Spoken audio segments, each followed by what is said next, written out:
नमस्कार, जय हिंद, जय भारत साथियों। कैसे हैं आप सभी? फिर से उपस्थित हूँ आपके सामने करंट अफेयर्स लेके।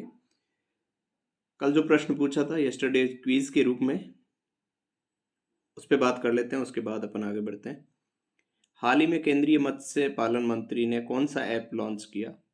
तो जो केंद्रीय मत्स्य पालन मंत्री है राजीव रंजन सिंह उर्फ लल्लन सिंह, उन्होंने है वो रंगीन मछली ऐप है वो लॉन्च किया।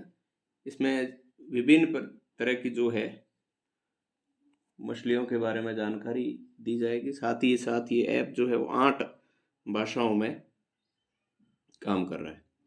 आज देखते हैं आज का पहला प्रश्न। हाल ही में अखिल भारतीय फुटबॉल परिषद ने किसे राष्ट्रीय सीनियर महिला टीम का प्रमुख कोच है वो नियुक्त किया है? तो ये आपके संतोष कश्यप को है वो प्रमुख हेड कोच बनाया है। हाल ही में अखिल भारतीय फुटबॉल परिषद ने जो है वो संतोष कश्यप को राष्ट्रीय सीनियर महिला टीम का है वो फुटबॉल टीम का कोच नियुक्त किया है। देखिए अगला प्रश्न। हाल ही में प्रधानमंत्री श्री नरेंद्र मोदी जी ने कहां पर सुभद्रा योजना का है वो शुभारंभ किया? तो ये आपको केवल स्टेट ध्यान रखना है। स्टेट पूछा जा सकता है एक सामान्य जीके के प्रश्न के रूप में, करंट अफेयर्स के रूप में। तो सुभद्रा योजना का जो है वो उद्घाटन आपके 17 सितंबर को उड़ीसा में किया गया।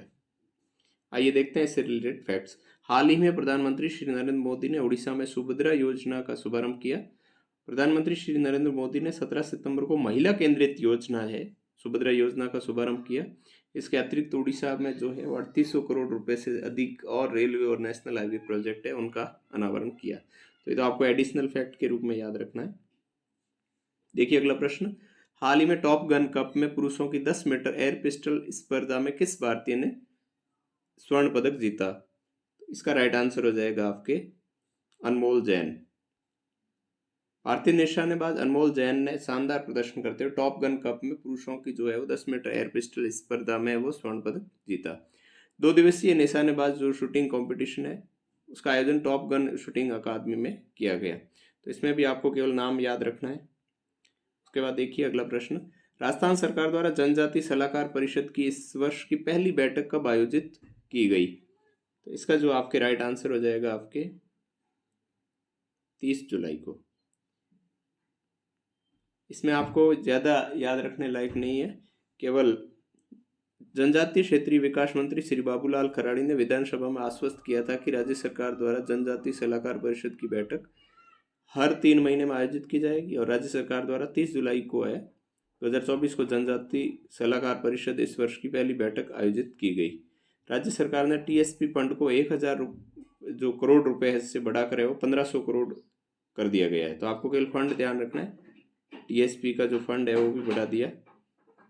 उसके बाद जो है अगला प्रश्न देखिए। उसके बाद देखिए अगला प्रश्न। हाल ही में संपूर्ण राजस्थान में मुख्यमंत्री आयुष्मान आरोग्य माँ वाउचर योजना, बहुत इंपॉर्टेंट प्रश्न है, आने वाले टाइम में है वो करंट अफेयर्स का एक अच्छा प्रश्न बनेगा जितने भी कंपटीशन है उसके लिए। तो इसका जो राइट आंसर हो जाएगा आपके 17 सितंबर। आपको ध्यान रखना है मुख्यमंत्री ने 17 सितंबर को मुख्यमंत्री आयुष्मान आरोग्य माँ वाउचर योजना का लोकार्पण किया। इसमें क्या कूपन दिए जाते हैं सोनोग्राफी के लिए, और इस योजना के माध्यम से गांव ढाणी में रहने वाली गर्भवती महिलाओं को सोनोग्राफी के लिए घर के नज़दीक निजी सोनोग्राफी केंद्र पर मुफ्त में जांच करने की सुविधा मिल सकेगी। इसमें टोकन दिए जाएंगे और वो टोकन जो है वो किसी भी निजी सोनोग्राफी केंद्र पर देकर है वो मुफ्त में जांच की सुविधा उपलब्ध है। देखिए अगला प्रश्न। प्रधानमंत्री सूर्यघर मुफ्त बिजली योजना के तहत राजस्थान के कितने जिलों को आदर्श सौर ग्राम जो सोलर विलेज है वो विकसित किए जा रहे हैं? तो इसका जो राइट आंसर हो जाएगा सभी जिले हैं इसके अंतर्गत आ जाएंगे। देखिए इससे रिलेटेड फैक्ट्स। प्रधानमंत्री सूर्यघर मुफ्त बिजली योजना के तहत राजस्थान के सभी जिलों में आदर्श सौर ग्राम जो है वो विकसित किए जा रहे हैं। कुसुम योजना के कंपोनेंट ए के तहत 228 मेगावाट की सोलर परियोजना की स्थापना की जा चुकी है और 300 मेगावाट की जो प्रोजेक्ट है वो निर्माणाधीन है। अगला प्रश्न देखिए। राजस्थान सरकार द्वारा प्रदेश में आगामी 5 वर्षों में कितने करोड़ रुपए खर्च करके 53,000 किलोमीटर लंबाई का जो सड़क तंत्र है वो विकसित किया जाएगा? तो 60,000 करोड़ रुपए की जो राशि है वो इस पे खर्च की जाएगी। तो इसका राइट आंसर हो जाएगा सी। देखिए इससे रिलेटेड फैक्ट्स। राजस्थान सरकार ने जो है वो राज्य में 5 वर्षों में 60,000 करोड़ रुपए खर्च करके 53,000 किलोमीटर लंबाई का जो सड़क जाल है वो विकसित किया जाएगा। राजस्थान के मुख्यमंत्री श्री भजनलाल जी शर्मा ने कहा कि ग्रामीण क्षेत्रों में अटल प्रगति पथ के निर्माण से लेकर शहरों को जोड़ने के लिए ग्रीनफील्ड एक्सप्रेस वे बनाने के लिए जो है वो खंड, पंचायत समिति और तहसीलों को जिलों की सड़कों से जोड़ने के लिए 2 लाइन बनाने जैसे कार्य किए जाएंगे। देखिए अगला प्रश्न। राजस्थान में 25,000 मेगावाट अक्षय ऊर्जा विद्युत योजना के लिए राजस्थान विद्युत वितरण निगम ने है वो किसके साथ एमओयू किया? एमओयू यानी मेमोरेंडम ऑफ अंडरस्टैंडिंग। ये आपके की है मेमोरेंडम ऑफ अंडरस्टैंडिंग एनटीपीसी के साथ। देखिए इससे रिलेटेड फैक्ट्स। एनटीपीसी और राजस्थान विद्युत वितरण निगम के बीच में है वो एमओयू हुआ है, जिसके तहत 25,000 मेगावाट अक्षय ऊर्जा विद्युत परियोजनाएं शुरू की जाएगी और इसके लिए राजस्थान में लगभग 1 लाख करोड़ रुपए का है वो इन्वेस्टमेंट आएगा। देखिए अगला प्रश्न। हाल ही में किस राज्य में सरकारी स्कूलों में पढ़ने वाले विद्यार्थियों के लिए पेड़ लगाने पर अतिरिक्त जो अंक देने की अनोखी पहल है वो शुरू की? तो वो अपने राजस्थान वृक्षारोपण अभियान बहुत बड़े स्तर पर शुरू हुआ था। उसी टाइम ये जो सेशनल मार्क्स जाते हैं बोर्ड स्टूडेंट्स के, उसमें है वृक्षारोपण के अंक जोड़े गए हैं।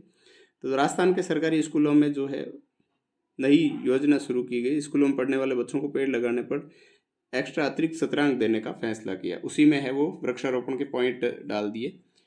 उनके व्यवहार के साथ साथ है वो वृक्ष लगाने पर भी उनको नंबर मिलेंगे। तो ये सेशनल मार्क्स है उसमें ऐड हुए हैं। देखिए आज का अंतिम प्रश्न। गुजरात में स्थित चौथे global renewable energy investors meet 2024 में राजस्थान को किस ऊर्जा के क्षेत्र में प्रथम स्थान मिला है? तो राजस्थान को है वो 2 पुरस्कार मिले हैं। प्रथम जो पुरस्कार है वो आपके सौर ऊर्जा में और दूसरा है वो अक्षय ऊर्जा में मिला है।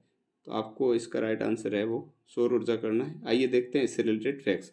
गुजरात में जो है वो आयोजित चौथे रिन्यूएबल एनर्जी इन्वेस्टर मीट पुरस्कार में 2 पुरस्कार मिले, जिसमें सोलर एनर्जी में फर्स्ट और अक्षय ऊर्जा में सेकंड पुरस्कार मिला।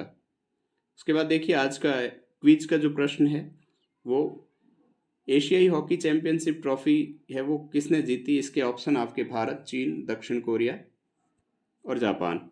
तो राइट आंसर आपको कमेंट बॉक्स में है वो बताना है कि अभी जो हाल ही में 8 सितंबर से लेकर 17 सितंबर तक चीन के उलुम्बियर में जो है हनोवर प्रांत में उलुम्बियर जगह है, वहाँ पे जो एशियाई हॉकी चैंपियनशिप ट्रॉफी हुई उसके विजेता कौन रहे?